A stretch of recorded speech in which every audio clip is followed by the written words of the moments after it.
Hello, ഇതാണ് എൻ്റെ വീട്. ഇന്നിവിടെയാണ് നോമ്പ്.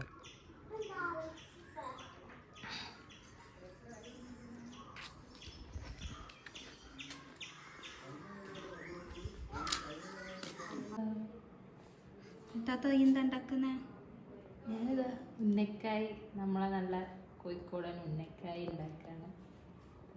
ഇങ്ങനെ കുറച്ച് ഓയിൽ ഇങ്ങനെ കയ്യിൽ പുരട്ടുന്നു. ഈ സാധനം കേട്ടോ കാണുന്നത്.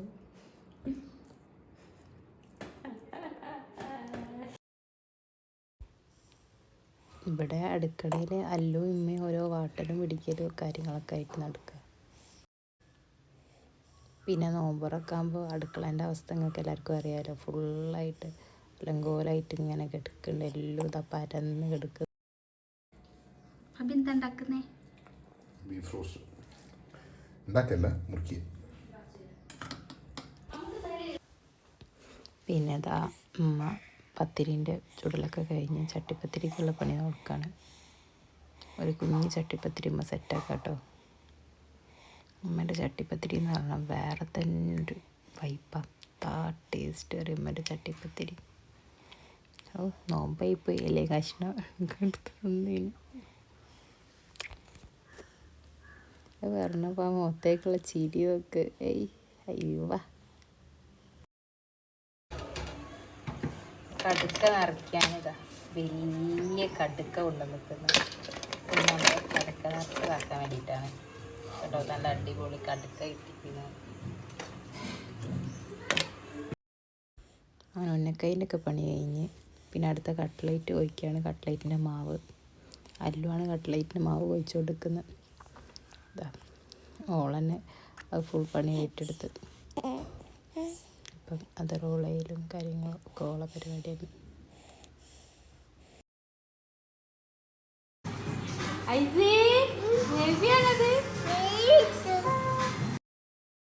അങ്ങനെ കടുക്ക പുഴുങ്ങിയിട്ട് കടുക്കൻ്റെ വായ തുറന്ന് വെച്ചിരിക്കുന്നത്. പിന്നെ അതിലേക്ക് പണ്ടൊക്കെ നിറച്ച് മാവൊക്കെ നിറച്ച് സെറ്റാക്കി ആവി ഒള്ളിച്ച് വെച്ചതാട്ടോ ഇത്. ഞങ്ങളിവിടെ കടുക്കൻ്റെ തോടെടുക്കില്ല, തോട് ഒഴിവാക്കി ആവിയേറ്റി വെച്ചതാണ്. ആവിയേറ്റിന് ശേഷം തോട് പൊക്കി വെച്ചതാട്ടോ. ഇനി അത് പൊരിക്കണം. നല്ല വെളിച്ചെണ്ണയിലേക്ക് ഇട്ടത് പൊരിക്കണം. കടുക്ക നമ്മൾ ഫ്രൈ ചെയ്യുമ്പോൾ വെളിച്ചെണ്ണയിലാണ് യൂസ് ചെയ്യുക. പിന്നെ കട്ട്ലേറ്റ് അതവിടെ ആയിക്കൊണ്ട് നിൽക്കുന്നുണ്ട്. ആ ടൈമിൽ മക്കൾ അവിടെ ചില്ല് ചെയ്യുക, പാട്ട് വെച്ചിട്ട് ഡാൻസ്.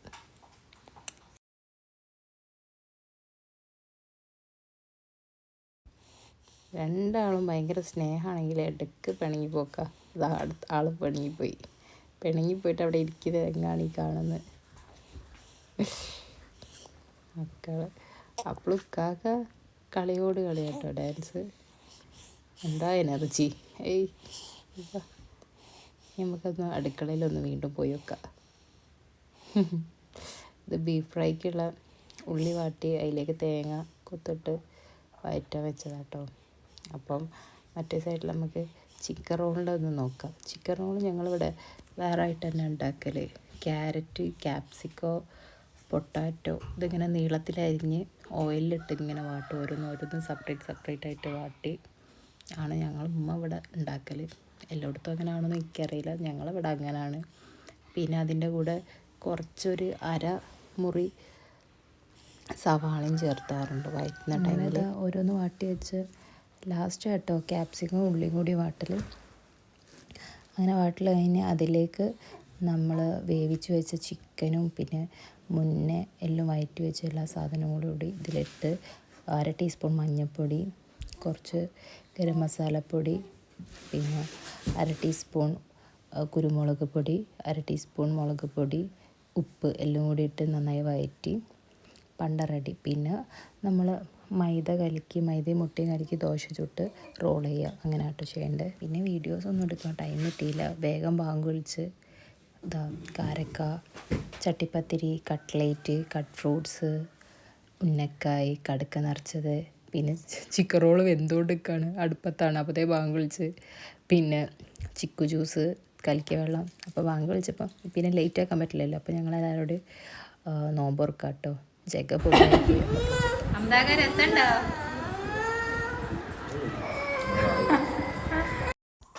അങ്ങനെ ബാങ്കൊക്കെ വിളിച്ച് നമ്മൾ നോമ്പ് തുറക്കുന്ന ടൈമിൽ മക്കൾക്ക് കരിച്ചിലപ്പോൾ ഒരു പ്രത്യേക കരിച്ചിലാണല്ലോ. അനിയത്തി നോമ്പ് തുറന്ന് അവനെടുത്ത് ഇങ്ങനെ നിൽക്കുകയാണ് കേട്ടോ. കടുക്ക നിറച്ചത് ഒരു രക്ഷയില്ല, എന്താ ടേസ്റ്റ്.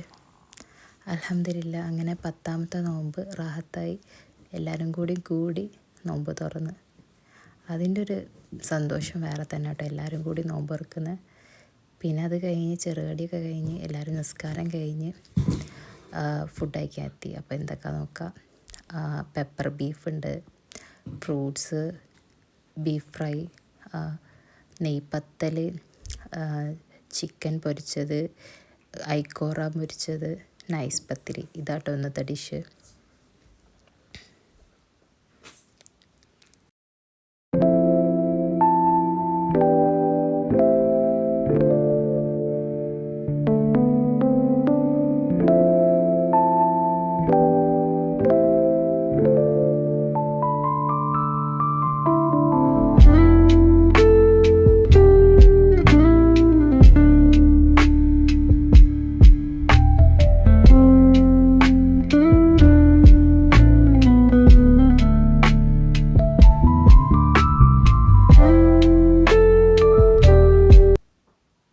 ഐക്കോറ പൊരിച്ചത് മസാല ഒരു വെറൈറ്റി മസാല ആണ് അനിയൻ തേച്ചത്. നല്ല ടേസ്റ്റ് ഉണ്ടായിരുന്നു കേട്ടോ. അത് കാണിക്കാൻ നേരം കിട്ടിയില്ല. ഇപ്പം അൽഹംദുലില്ലാ റാഹത്തായി നോമ്പൊക്കെ തുറന്ന് എല്ലാവരും അങ്ങനെ യാത്രയാവാണ് കേട്ടോ. അസ്സലാമു അലൈക്കും. അപ്പോൾ ഇൻഷാ അല്ലാഹ് കാണാമെന്ന് പറഞ്ഞിട്ട് അനിയത്തിയും ഇളയച്ചനും പോകുന്ന കേട്ടോ കാണുന്നത്. എൻ്റെ കാക്ക ഒരു യാത്രയ്ക്കാൻ പുറത്തിറങ്ങി നിൽക്കുകയാണ്. ഞങ്ങളെ ഈ നോമ്പ് തുറ ഇഷ്ടമായെങ്കിൽ എല്ലാവരും ലൈക്ക് ചെയ്യുക, ഷെയർ ചെയ്യുക, സബ്സ്ക്രൈബ് ചെയ്യുക. അങ്ങനെ ഫുൾ പണിയും കഴിഞ്ഞ് അടുക്കളൊക്കെ ക്ലീനാക്കി ഞങ്ങൾ ഉറങ്ങാൻ പോവാണ്. അപ്പോൾ ഓക്കെ, ബായ്, അസ്സലാമു അലൈക്കും.